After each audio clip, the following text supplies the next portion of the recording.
드리겠습니다. 본문 보겠습니다. 고린도전서 13장 11절부터 13절의 말씀입니다. 고린도전서 13장 11절에서 13절의 말씀입니다.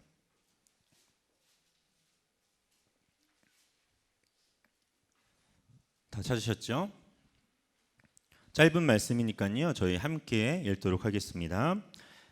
읽겠습니다. 시작. 내가 어렸을 때에는 말하는 것이 어린아이와 같고 깨닫는 것이 어린아이와 같고 생각하는 것이 어린아이와 같다가 장성한 사람이 되어서는 어린아이의 일을 버렸노라. 우리가 지금은 거울로 보는 것 같이 희미하나 그때에는 얼굴과 얼굴을 대하여 볼 것이요 지금은 내가 부분적으로 아나 그때에는 주께서 나를 아신 것 같이 내가 온전히 알리라. 그런즉 믿음, 소망, 사랑 이 세 가지는 항상 있을 것인데 그 중에 제일은 사랑이라. 아멘. 고린도전서는 누가 쓴 서신서죠? 네, 바울이 썼습니다. 그리고 그 중에 특히 고린도전서 13장은 우리가 너무나 잘 아는 장이에요. 무슨 장이라고 불리죠? 네, 사랑장입니다. 그런 사랑이 가득한 표현 속에서 우리가 따로 떼어서 많이 알고 있는 구절이 바로 우리가 오늘 읽었던 11절의 말씀인데요. 이 11절은 사실은 사랑장에서 그렇게 기억은 많이 되지 않고 특히 이 어린이 주일이나 아이들과 관련된 설교를 할 때 좀 많이 사용되고 있습니다. 그리고 우리가 이 사랑장 중에 제일 많이 알고 있는 구절은 뭐니 해도 머니가 아니라 13절입니다. 그런즉 뭐죠? 믿음, 소망, 사랑 이 세 가지는 항상 있을 것인데 그 중에 제일은 사랑이라. 혹 신실한 교인들이 부부싸움을 하실 때 잘 사용하시는 구절이 13장 5절이라고 합니다. 한번 읽어볼까요? 13장 5절 읽어보겠습니다. 시작. 물에 행하지 아니하며 자기의 유익을 구하지 아니하며 성내지 아니하며 악한 것을 생각하지 아니하며. 네, 여러분 남에게 이 말을 할 때 이렇게 진행되는 것이 아니라 본인한테 말하셔야 싸우지 않을 수 있습니다. 이 말을 가지고 나한테 물에 행하지 말아라 하면 어떻게 되죠? 네, 더 싸웁니다. 네. 그리고 헤어지려는 연인들에게는 7절이 많이 읽힌다고 하는데 한번 같이 읽어볼까요? 시작. 모든 것을 참으며 모든 것을 믿으며 모든 것을 바라며 모든 것을 견디느니라. 네, 견디시길 바랍니다. 네, 견디신 가운데 사랑장이잖아요, 그렇죠? 견딤도 뭐라고요? 사랑입니다. 사랑하지 않으면 여러분 우리 같이 못 살잖아요. 네, 되게 고개를 심하게 끄덕이시는데 주님의 은혜가 있기를 소망하겠습니다. 하지만 우리가 읽기 알듯이 성경의 구절들은 어떤 상황과 환경에 맞춰서 설명되는 것은 사실 아닙니다. 사실 그렇게 이 13장 오늘 본문의 구절들은 다 우리에게 적용되어야 되는 것이고 우리가 행해야 하는 것들이 분명한 줄 믿습니다. 그런데 11절은 우리가 오늘 읽었던 본문 11절은 사실 사랑장에는 그렇게 어울리지 않는 구절처럼 보입니다. 다시 한번 읽어볼까요? 내가 어렸을 때에는 말하는 것이 어린아이와 같고 깨닫는 것이 어린아이와 같고 생각하는 것이 어린아이와 같다가 장성한 사람이 되어서는 어린아이의 일을 버렸노라. 이것이 과연 이 사랑장에 왜 있는 것일까요? 여러분 여기서 내가는 누굽니까? 바울입니다. 바로 사도 바울이에요. 그가 어렸을 때 말하는 것이 깨닫는 것이 생각하는 것이 뭐와 같다고요? 어린아이와 같다라는 거예요. 그런데 어렸을 때 이러한 것들이 어린아이의 모습으로 드러나는 것이 문제일까요? 어린아이가 어린아이처럼 생각하고 어린아이가 어린아이처럼 생각하고 어린아이가 어린아이처럼 깨닫는 것은 당연한 것 아닐까요? 오히려 어린아이가 어린아이처럼 말하지 않고 어른 흉내를 낼 때 우리는 그 아이를 향해 뭐라고 말하죠? 애늙은이라고 하잖아요. 넌 애늙은이 같다. 얼마 전 집에서 이렇게 오늘 본문의 설교를 쓰고 있는데 아내가 저한테 오렌지를 까더니 한 조각을 줬어요. 먹으라고. 하나가 아니라 한 조각을 줬어요. 자기 다 먹고 한 조각을 줬어요. 네. 그것을 입에 넣고 우물우물 하고 있는데 소담이가 갑자기 다가왔습니다. 그러더니 아빠 해봐 그러는 거예요. 뭐 제 딸이니까 했습니다. 그냥 아빠 뭐 먹어? 그러더니 오렌지 이렇게 말했더니 아빠 그거 먹으면 안 돼 이러는 거예요. 그래서 왜? 이러니까 아빠 그거 먹으면 배 처져 이렇게 말하는 거예요. 이게 배가 나오는 것도 아니고 배가 처진다는 거예요. 걱정하는 건지 놀리는 건지 잘 모르겠습니다. 여러분 이 정도면 좀 웃어넘길 수 있겠지만 만약에 집에 제가 들어갔는데 소담이가 혼자 뉴스를 보면서 경제가 어렵네, 막 세상이 말세네. 그래서 들어온 저를 향해 아빠 왔어가 아니라 돈은 잘 벌고 왔어? 이렇게 말한다면 얼마나 끔찍하겠어요. 애는 어떨 때 사랑스러운 거예요? 아이 같을 때 사랑스러운 거잖아요. 그런데 이게 왜 문제일까요? 어린아이는 어린아이 같을 때 가장 좋은 건데요. 사도 바울은 오늘 본문에서 뭐라고 말하냐면 장성한 사람이 되어서는 어떤 일을 벌인다고요? 어린아이의 일을 벌인대요. 바울은 어린아이의 때를 단순한 나이의 어림으로 보고 있는 것이 아니에요. 우리는 이것을 먼저 짚고 넘어가야 합니다. 성경은 바울의 어렸을 때를 분명히 기록하고 있습니다. 물론 여러분들의 성경적 사전 속에 지식 속에 바울이 어렸을 때의 모습은 당연히 없을 겁니다. 그럼 바울의 어렸을 때는 언제일까요? 여러분, 성경에서 바울의 유년 시절을 말하고 있는 구절은 사도행전 22장 3절의 한 부분밖에 없습니다. 한번 찾아보실래요? 사도행전 22장 3절입니다. 본문에 손가락을 끼워두시고 22장 3절 함께 읽겠습니다. 시작. 나는 유대인으로서 길리기아 다소에서 났고 이 성에서 자라 가말리알의 문화에서 우리 조상들의 율법에 엄한 교육을 받았고 오늘 너희 모든 사람처럼 하나님에 대하여 열심히 있는 자라. 여러분, 그는 어떤 사람이었습니까? 유대인이었습니다. 어렸을 때부터 어디의 문화요? 가말리엘의 문화에서 조상들의 율법과 엄한 교육을 받은 거예요. 마냥 놀고 마냥 즐기면서 유년 시절을 보낸 것이 아니었다라는 거예요. 하나님에 대해서 그는 열심이었습니다. 그리고 4, 5절을 한번 볼까요? 22장 4, 5절입니다. 내가 이도를 박해하여 사람을 죽이기까지 하고 남녀를 결박하여 옥에 넘겼노니 이에 대제사장과 모든 장로들이 내 증인이라. 또 내가 그들에게 다메섹 형제들에게 가는 공문을 받아가지고 거기 있는 자들도 결박하여 예루살렘으로 끌어다가 형벌을 받게 하려고 하더니. 여러분, 바울은요 기독교를 박해하던 자였습니다. 그는 심지어 믿는 자들을 죽이기까지 했으며 남녀를 결박하여 옥에도 넘겼습니다. 그리고 다메섹에 있는 자들을 잡기 위하여 공문까지 받아 그곳으로 향했던 자가 누구죠? 바로 바울이었습니다. 사도 바울은 이 모든 사건을 통틀어 자신의 예수 믿기 전의 삶, 즉 어린아이와 같은 삶이라 말하고 있습니다. 사도 바울의 어린아이와 같은 시절은 그의 이름이 사울이었던 적에 드러나는 사건들입니다. 그가 말하는 어린아이 같은 사건은 사도행전 7장 58절과 8장 1절을 볼 때 자세히 볼 수 있습니다. 7장 58절로 가보실까요? 사도행전 7장 58절입니다. 여기서 사도 바울이 말했던 어린아이와 같이 말하는 것이 무엇인지 써 있어요. 7장 58절에서 8장 1절입니다. 함께 읽겠습니다. 시작. 성 밖으로 내치고 돌로 칠세 증인들이 옷을 벗어 사울이라 하는 청년의 발 앞에 두었더라. 사울은 그의 죽임당함을 마땅히 여기더라. 그날에 예루살렘에 있는 교회에 큰 박해가 있어 사도 외에는 다 유대와 사마리아와 모든 땅으로 흩어지니라. 사도 바울은 여기서 무슨 말을 하였습니까? 성경적으로 볼 때는 어떠한 말도 하지 않았어요. 그는 한 사람의 죽음 앞에 어떻게 대응했습니까? 침묵했습니다.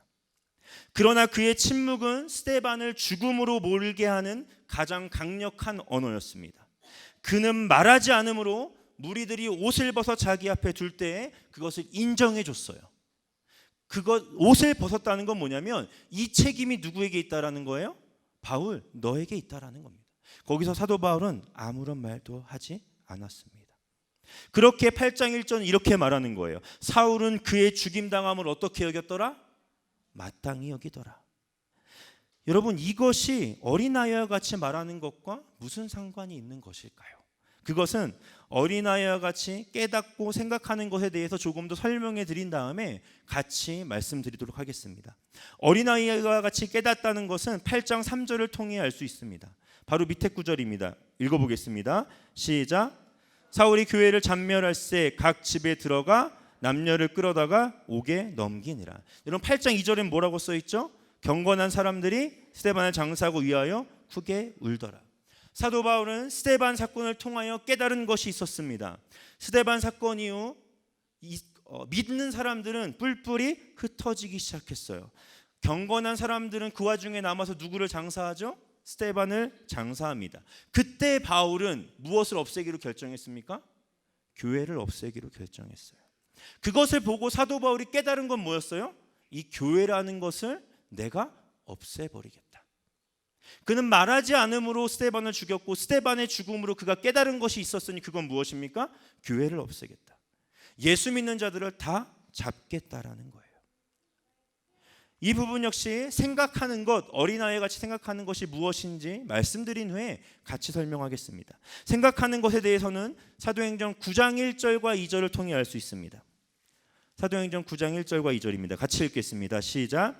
사울이 주의 제자들에 대하여 여전히 위협과 살기가 등등하여 대제사장에게 가서 다메섹 여러 회당에 가져갈 공문을 청하니 이는 만일 그 도를 따르는 사람을 만나면 남녀를 막론하고 결박하여 예루살렘으로 잡아오려 함이라. 그는 기독교인들이 하나님 반대편에 있는 신성 모독의 죄를 짓고 있다라는 것을 깨달은 뒤에 생각했어요. 어떤 생각입니까?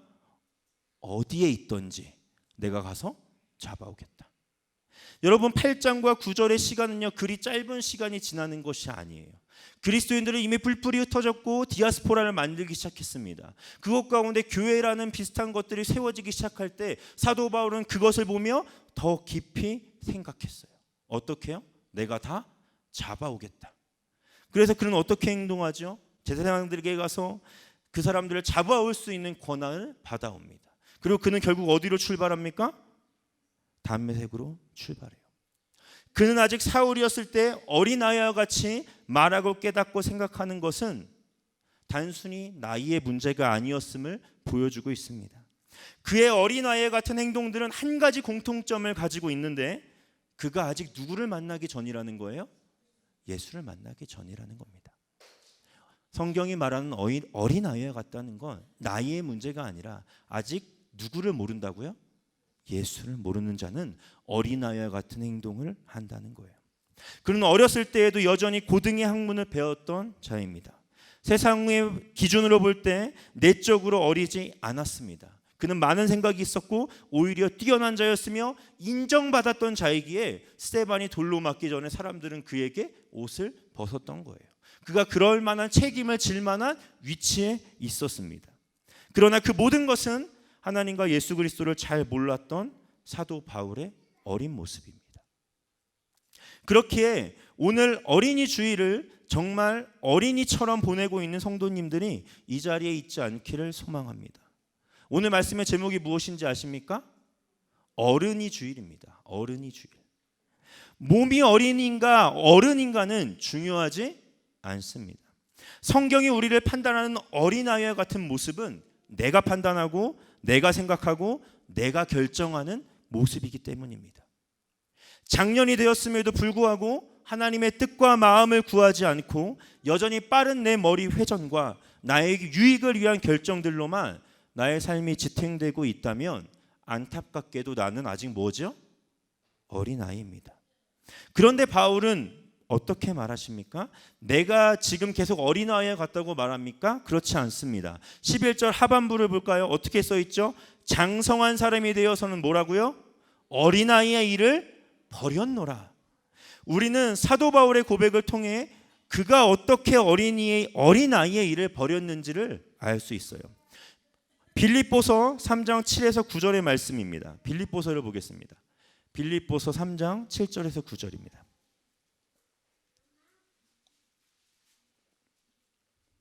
빌립보서 3장 7절에 9절입니다. 함께 읽겠습니다. 시작. 그러나 무엇이든지 내게 유익하던 것을 내가 그리스도를 위하여 다 해로 여길 뿐더러 또한 모든 것을 해로 여김은 내 주 그리스도 예수를 아는 지식이 가장 고상하기 때문이라. 내가 그를 위하여 모든 것을 잃어버리고 배설물로 여김은 그리스도를 얻고 그 안에서 발견되려 함이니 내가 가진 의는 율법에서 난 것이 아니요 오직 그리스도를 믿음으로 말미암는 것이니 곧 믿음으로 하나님께로부터 난 의라. 사도 바울은 7절에서 어린아이 같은 것이 무엇인지 더 명확하게 해줍니다. 그것은 어떠한 것들이죠? 내게 어떤 것이요? 유익한 것입니다. 그리고 그것을 8절에 어떻게 버릴 수밖에 없었는지를 바울은 설명하는데 바울은 그것을 뭘로 여기게 되었다고요? 배설물로 여기게 되었습니다. 여러분 배설물은 아까운 것이 아니라 어떻게 할 수밖에 없는 겁니까? 버릴 수밖에 없는 거예요. 그런데 그가 자신에게 유익을 주는 모든 것을 해로 여길 수 있는 것, 즉 배설물로 여길 수 있는 것은 어떻게 가능할까요? 우리는 이 답을 찾아야 합니다. 어떻게 하면 바울과 같이 예수를 아는 지식을 가장 고상한 것으로 여길 수 있을까요? 바울은 아까 살펴본 바와 같이 어린아이와 같은 모습이 가득할 때 그는 어디로 갔습니까? 다메섹으로 갔습니다. 다메섹이야말로 그가 말했고 깨닫고 생각했던 모든 것을 이루기에 최적의 장소였습니다. 도망친 그리스도인들이 거기에 있었고 이제 그곳에 가서 자신이 신념으로 여겼던 것들을 실행만 하면 되는 것입니다. 모든 준비는 끝이 났습니다. 사도행전 9장 3절에서 9절은 그가 장성한 자로 변하게 되는 순간이 잘 묘사되어 있습니다. 우리 사도행전 9장으로 다시 한번 돌아가 볼까요? 사도행전 9장 3절에서 9절입니다. 제가 한 절 읽고 여러분들이 한 절 읽겠습니다. 사울이 길을 가다가 다메섹에 가까이 이르더니 호련히 하늘로부터 빛이 그를 둘러 비치는지라.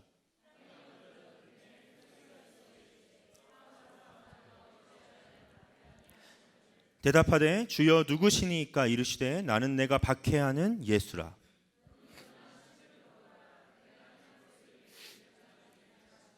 같이 가던 사람들은 소리만 듣고 아무도 보지 못하여 말을 못하고 서 있더라.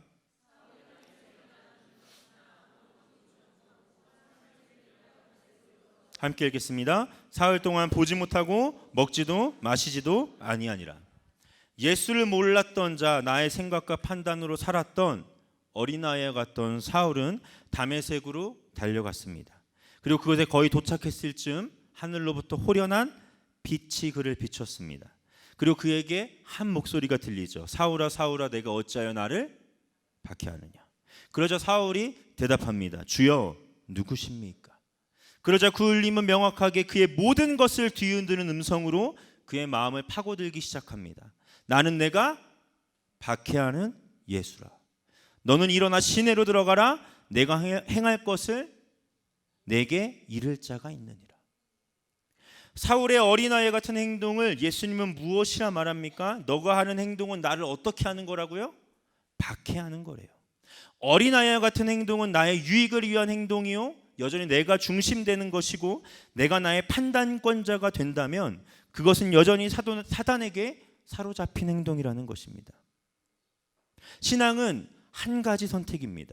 내가 예수의 길에 설 것인가, 아니면 지금까지 나를 끌고 온 죄의 편에 있을 것인가. 그것을 주님은 공교롭게도 박해라는 표현을 통해 우리에게 설명하십니다. 그런데 우리는 이렇게 물을 수도 있을 거예요. 목사님, 사울의 행동은 명백히 주님을 박해했던 것 아닙니까? 그것을 우리가 나의 판단과 생각으로 결정한다고 해서 지금 내가 주님을 박해한다고 할 수 있습니까? 라고 물어보실지 모릅니다. 여러분 정확한 대답을 원하십니까? 그럼 제가 여러분에게 묻겠습니다. 사울의 행동은 예수님을 직접적으로 박해하는 것이었습니까? 사울의 행위가 예수님에게 어떤 위협이 가해졌을까요? 사울의 행동이 정말 예수님을 박해라는 표현을 쓸 만한 행동입니까? 아니에요. 인간이 아무리 하나님에게 위협을 가한다 해도 그것은 하나님에게 위협이 될 수 없습니다. 그런데 누가 박해를 받기 때문에 내가 박해를 받는다고 말하시는 거죠. 그러면 나를 믿는 자들, 나를 향한 공동체를 향해 너가 박해하는 것이 나를 향해 어떻게 하는 거라고요? 박해한다는 거예요. 바로 예수 믿는 사람을 공격하는 것이 나를 향한 박해라는 것입니다. 그럼 다시 한번 질문을 드릴게요. 내가 내 중심대로 살고 생각하고 판단하는 것이 정말 예수를 믿는 사람들과 공동체 가운데 아무런 피해를 주고 있지 않습니까? 내가 내 마음대로 살고 판단하고 이야기하는 것, 바울이 말했던 어린아이 같은 말, 행동, 생각들이 교회나 믿음의 공동체 혹 믿음의 사람들에게 어떠한 형식으로든 피해가 있다면 그것은 사울이 했던 행동과 동일합니다. 전혀 다르지 않아요. 그것이 바로 어린아이 같은 모습으로 사는 자들이 하고 있는 죄입니다. 사울은 이 사건을 통하여 그의 일생이 흔들리기 시작했습니다. 내가 어찌하여 나를 박해하느냐라는 질문 앞에 주님은 그의 이름을 몇 번이나 불렀습니까? 2번 불렀어요. 사울아, 사울아. 어떤 표현입니까? 내가 너를 잘 알고 있다는 거예요. 그리고 내가 하는 말이 다른 이가 아닌 바로 너에게 하고 있다는 명백한 그리스도의 판결문입니다. 그의 모든 삶은 지금 예수 앞에서 부정당했습니다. 그가 믿고 따라왔던 것, 어린아이일 때 생각하고 판단했던 모든 것이 주님은 그것이 나를 박해했던 거라고 말한 거예요. 그것을 알았을 때 사울의 마음은 어떠했을까요? 여러분, 그의 반응이 무엇인지 아십니까? 9절의 말씀을 보십시오. 사흘 동안 보지 못하고 먹지도 마시지도 아니하더라. 여러분, 사울의 보지 못하면 누구의 뜻이었습니까? 하나님의 뜻이었습니다. 하나님이 보지 못하게 한 거예요. 호련한 빛이 나와 그를 보지 못하게 했어요. 그러나 먹지도 마시지도 않은 것은 누구의 의지입니까? 사울의 의지예요. 그는 예수를 만난 그 순간 심각한 고민에 빠질 수밖에 없었을 것입니다. 자신의 옳음을 증명하기 위해선 지금 들린 예수의 음성을 부정했어야 됐어요. 자기가 맞음을 증명하기 위해선 자기에게 들린 이 음성이 하나님의 아들인 예수의 음성이라는 걸 부정해야 했지만 그 음성은 너무나도 또렷했습니다. 그리고 그 음성이 누구의 이름을 불렀죠? 자신의 이름을 불렀어요.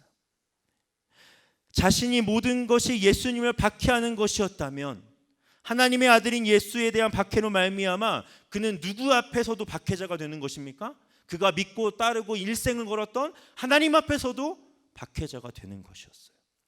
그는 자신의 어림을 인정해야 했습니다. 다 큰 성인이 자신에게 어린아이와 같은 부분이 있음을 인정하는 것이 과연 쉬울까요? 자신의 평생을 만들어 왔던 가치관이 흔들리는 것을 용납할 수 있습니까? 그렇기에 어린아이의 모습을 바울은 어떻게 하라는 거예요?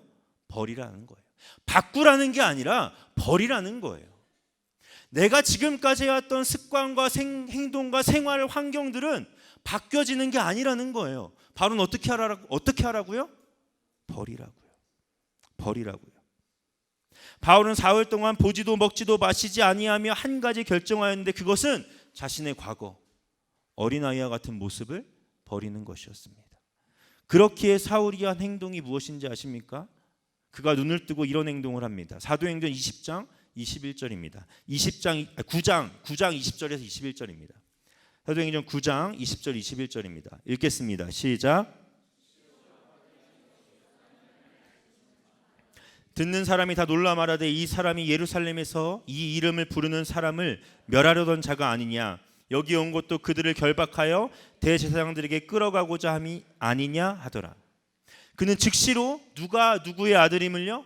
예수가 하나님의 아들임을 전파했습니다. 그는 자신의 어린아이임을 인정하고 장성한 자로 나아가기 시작했습니다. 예수가 하나님의 아들이다. 이 명백한 진리 앞에서 인간의 모든 자랑거리를 배설물로 여길 수 있는 힘이 누구에게 생긴 거예요? 바울에게 생긴 것입니다. 그렇지만 어린아이의 일이 무엇인지 알았다고 해서 예수를 믿는다고 해서 우리가 계속해서 장성한 자의 모습으로 살 수 있는 것은 아닙니다. 왜냐하면 믿음의 수많은 선진들이 그리하였듯 우리는 삶에서 계속적으로 실수를 하고 죄를 짓기 때문입니다. 그렇다면 이 문제는 우리의 일상적 삶에서 어떻게 해결이 되는 것일까요? 그 대답은 바로 오늘 본문 고린도전서 13장 12절 13절의 말씀을 통하여 해답을 찾을 수 있습니다. 고린도전서 13장 12절에서 13절의 말씀입니다. 읽겠습니다. 우리가 지금은 거울로 보는 것 같이 희미하나 그때에는 얼굴과 얼굴을 대하여 볼 것이요 지금은 내가 부분적으로 아나 그때에는 주께서 나를 아신 것 같이 내가 온전히 알리라. 그런즉 믿음, 소망, 사랑 이 세 가지는 항상 있을 것인데 그 중에 제일은 사랑이라. 우리가 지금은 무엇을 보는 것 같이 희미하대요? 거울로 보는 것 같이 희미하다고 합니다. 그리고 그때에는 얼굴과 얼굴을 대하여 본대요. 지금은 내가 부분적으로 아나 그때는 주님이 나를 아신 것처럼 내가 누구를 알게 된다? 주님을 알게 된다는 겁니다. 무슨 이야기입니까? 당시의 거울은요, 여러분들이 보는 거울처럼 선명했던 것들이 아니에요. 청동을 닦아서 겨우겨우 반질반질하게 해서 보던 것이 그 당시 거울의 수준입니다. 그렇게 자신의 얼굴조차 희미하게 보는 거울에 비교를 한 거예요. 우리가 이 땅에 살 때에 주님 보는 것이 그렇다라는 거예요. 우리가 주님을 언제 명확하게 알게 되고 그분의 얼굴을 대하여 볼 수 있다라는 겁니까? 우리가 이 땅에 소풍 온 그날이 끝날 때, 우리가 주님 만날 때 우리는 주님을 분명하게 알게 될 것입니다.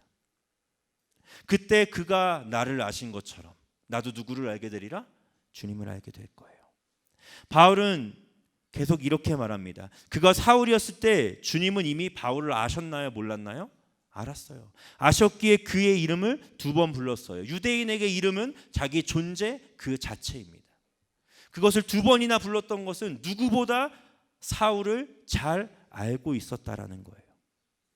그렇게 바울에게 사울이었을 때 자신의 모습조차 알고 계시던 주님의 사랑은 얼마나 큰 것이었을까요? 주님이 사울을 알고 있었다는 건 사울이 스데반의 사건도 알고 계셨다는 거고 그 이후에 예수를 박해했던 것도 다 아심에도 불구하고 그의 이름을 불러줬다는 것을 우리는 그렇게 감동적으로 다가오지 않지만 단 한 사람 누구요? 사울에게는 그 무엇보다 큰 하나님의 사랑의 증거였을 것입니다. 그렇기에 그는 먹지도 마시지도 아니했어요. 그 은혜 속에서 자신의 과거가 그를 괴롭히기 시작했던 것입니다. 끈질기게 돼요. 그가 보이지 않는 사흘 속에서 금식하는 시간 속에서 그가 결국 발견한 건 뭐예요? 바로 13절입니다. 그런즉 믿음, 소망, 사랑 중 이 3가지는 항상 있을 것인데 그 중에 제일은 사랑이라. 그가 발견한 건 뭐예요? 사랑이에요. 하나님의 끝없는 사랑이 지금까지 자신을 지켜보았고 오늘 나를 만나러 오셨음에도 불구하고 자신이 살아있을 수 있다는 건 하나님의 사랑의 확증이었습니다. 하나님의 사랑이 얼마나 큰지 그는 확신할 수 있었어요. 스데반을 죽였던 그이고 예수 믿는 자를 가두고 핍박하고 괴롭히고 어린아이와 같이 여전히 예수를 모르는 자로 살면서 자신의 생각과 뜻대로 지독하게 살았던 나를 누가 포기하지 않았다고요? 예수가 포기하지 않았습니다. 심지어 다메섹에서 만난 예수 그리스도는 자신을 심판하러 오신 것이 아니라 오직 사랑으로 자신을 깨닫게 하고 본질을 알게 하시고 불러주셨다는 그 은혜 속에 그가 발견했던 건 오직 그리스도의 사랑이었습니다. 여러분, 한 영상을 보고 설교를 좀 마무리할까 합니다. 영상을 잠깐 보시겠습니다.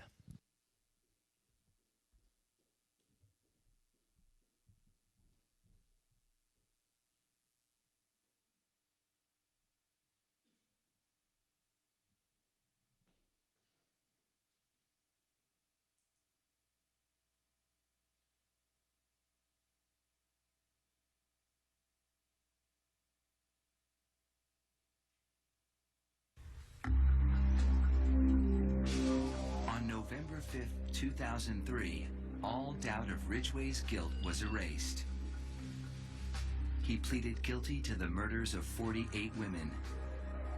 He'd made a deal to cooperate with the prosecution to provide more information on his victims and the whereabouts of their remains. In doing so, he avoided a trial and possible death penalty.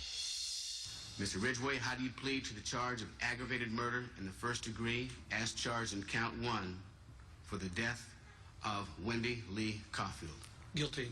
How do you plead to the charge of aggravated murder in the first degree as charged in count 2? Guilty. Guilty. Guilty. It's like he didn't have any remorse at all for what he had done.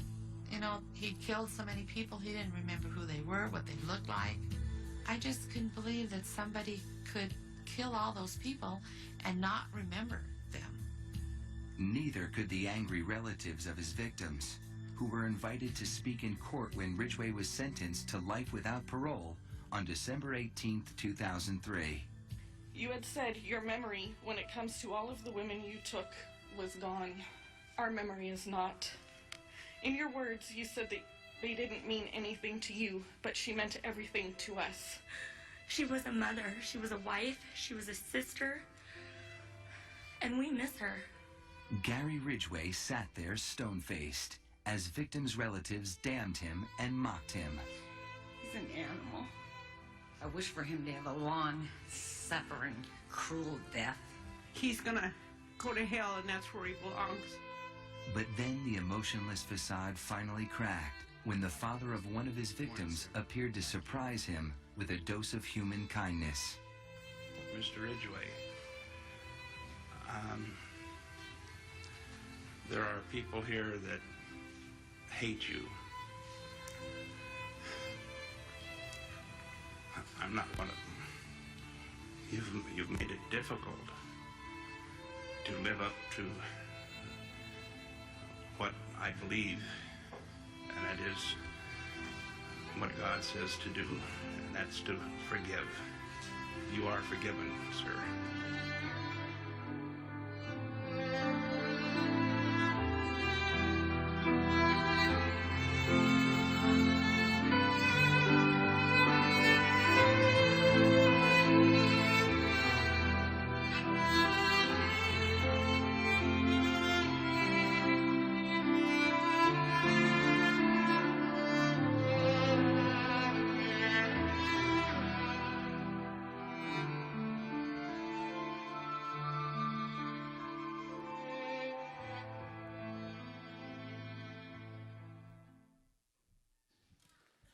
여러분은 이 영상 속에서 무엇을 느끼십니까? 저런 어린아이 같은 모습으로 사는 자가 죄악 속에서 살 수밖에 없음을 고백합니다. 그리고 세상 역시 그를 향하여 내뱉는 악한 말들을 봅니다. 물론 그 부모의 반응은 당연한 것이기도 합니다. 자신의 자녀, 친구 혹은 엄마를 죽인 자에게 독설은 정당한 것일 것입니다. 그러나 그 말들은 그를 변화시키지 못합니다. 그러나 한 부모의 대답은 달랐습니다. 그것은 사랑이었고 예수의 마음이었습니다. 그 부모는 고백합니다. 당신은 나의 신앙생활을 흔들리게 했다. 그러나 나는 당신을 용서한다. 사랑하는 여러분, 저는 이 자의 모습 속에서 사도 바울의 모습을 봅니다. 아니요, 더 나아가 제 모습을 보게 됩니다.